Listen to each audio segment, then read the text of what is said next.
Well, good afternoon, Kalina Middle School. It's Mr. Frank from the administrative buildings down in the front office. I'm here just talking a little bit about the next few weeks in core on Mondays. We're going to be spending some time really looking at advancing ourselves as students and as people on this campus. Whether you're in 6th, 7th, or 8th grade, it is really important to understand that our bigger mission in life is to make sure that we're progressing day to day and we're becoming better day to day, better in our decision making, better in our interactions, better in school. But you need to know how to do those things. It's easy to say, it's much harder to do those things. These next few weeks, we're really going to examine our mindsets. Do we have a growth mindset? Is that something that we're moving forward to do? Do we look at our goals? What are goals? How do we make goals? How do we achieve goals? How do we modify goals? What is a goal? We're going to be talking a little bit about harassment on campus. What does that look like?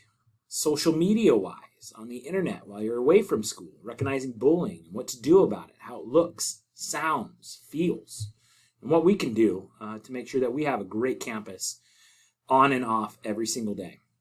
We're going to be talking about decision-making and the thought and emotions that go in making decisions, whether they're social decisions, whether they're academic decisions. All these things you learn in middle school to help prepare you for high school and beyond. And lastly, we're really going to be talking about relationships and how do we manage those? How do we look at social conflict and give you the tools that are needed to navigate these things on your own? So really, we're talking about building. We're talking about building you as kids and students, but more importantly, building you as people and getting better every single day. So these next few weeks, we're going to be spending some time talking about these different aspects of becoming a well-rounded person, and hope you enjoy some of the activities that we do. Some of them are fun, some of them are silly, but we will have a bigger message underlying all of this as we go through. So thank you for your time and attention. There is a time to be silly, there is a time to play, there is a time to really be mindful and be thinking about the things that we're doing, how we impact those that are around us, whether it's our environment or peers, as well as, how do we best impact and make a better impact on ourselves in the long run. So today we're going to start off with the brain because that's where it always begins.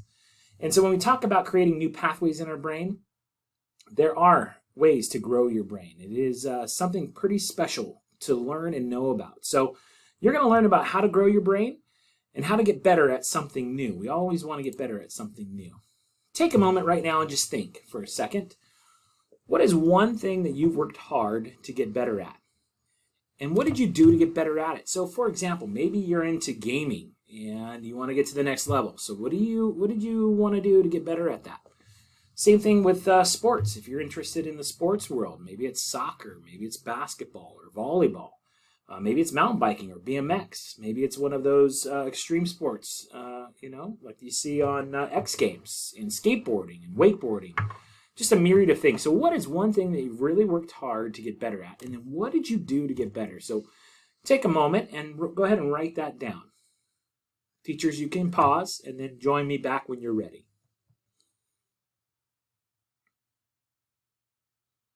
All right, welcome back and thank you very much.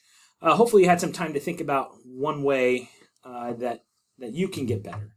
We're going to be talking about the brain and what the brain does when you practice these things that might be difficult at sometimes. So please pay attention, and here we go. For over 100 years, scientists have studied where intelligence comes from. Are some people just born smarter than everybody else? Or can each of us build up our intelligence over time? What skills can we learn? And what skills are just genetic? What makes someone smart anyway? Over time, we've discovered that our brains are much more flexible than we ever imagined. They're kind of like muscles. The more we exercise them, the stronger and faster they get. No one is born knowing how to read or build a supercomputer. But with practice, anyone can learn these things. Here's how it works. Our brains are made up of billions and billions of tiny cells called neurons. Each neuron has branches that reach out. When you learn something new or practice a skill, the neurons in specific parts of your brain grow. When the branches of two neurons get close enough, they form a neural pathway. Energy zings along these pathways, sending signals to different parts of the brain. Soon, a protective coating begins to form around the neural pathways. This coating, called myelin, helps the energy move even more quickly. Everything you do, feel, or think strengthens your neural pathways and makes it easier for you to do, feel, and think those things again. Let's say you want to organize a campaign at your school that inspires people to take action on a topic you care about. It may be difficult at first, but the more you experiment with strategies to help you stay organized and bring people together, the more those parts of your brain will grow and strengthen. Soon, you might notice that running your campaign isn't as hard as it used to be. You really can train your brain. That's great news, no matter what goal you're working on. But this process doesn't always work the way we want it to.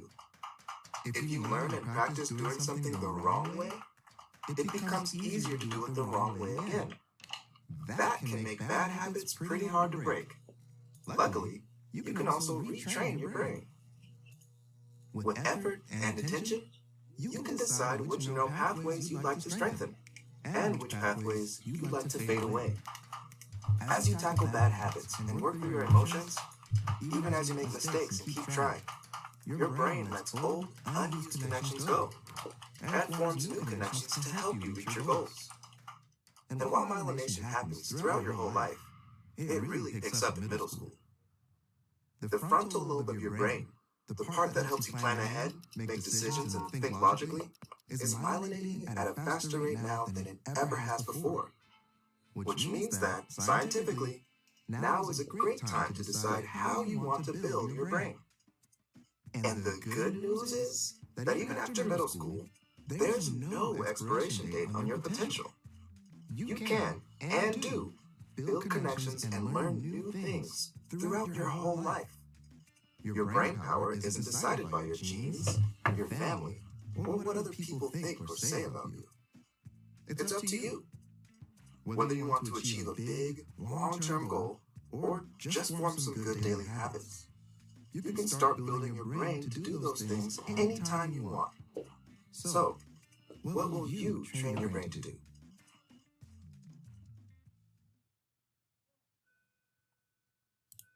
Wow, that was good. With a neighbor right now, go ahead and share. What happens to your brain when you're learning? And then what are some things that you can do to help grow your own brain? So once again, with a neighbor, after watching this video, what happens in your brain when you're learning? And then what are some things that you can do to help grow your brain? Teachers, you can pause. Rejoin me when you're ready. All right, ladies and gentlemen, we're going to bring it back. We're going to get into a brain challenge. Remember, I said there's activities every Monday. Some of them are silly, some of them are fun.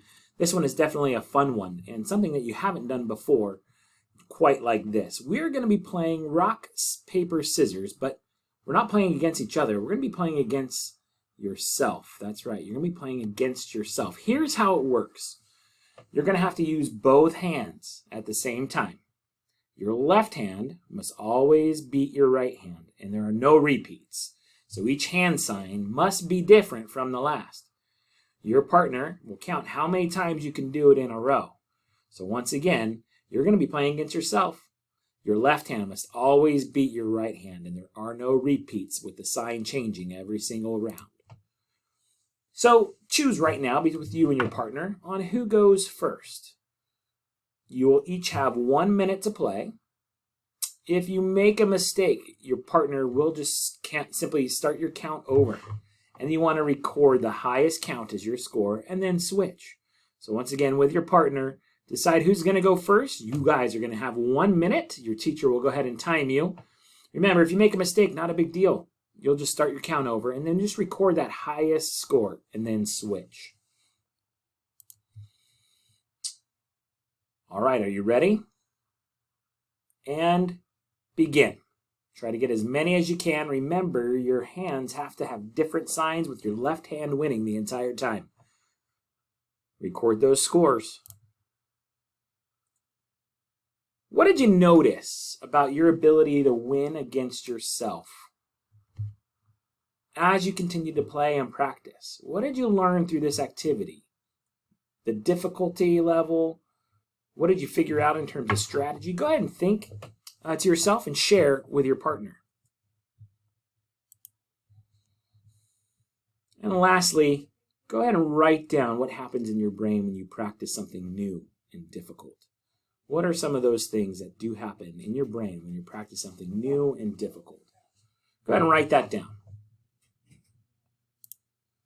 This week, I want you to choose something difficult to practice. So something new, obviously make sure that it's safe, you guys, but build and strengthen your neural pathways and continue to grow that brain. And next week, we're going to be talking about how we can take our mistakes and failures and turn them into learning opportunities.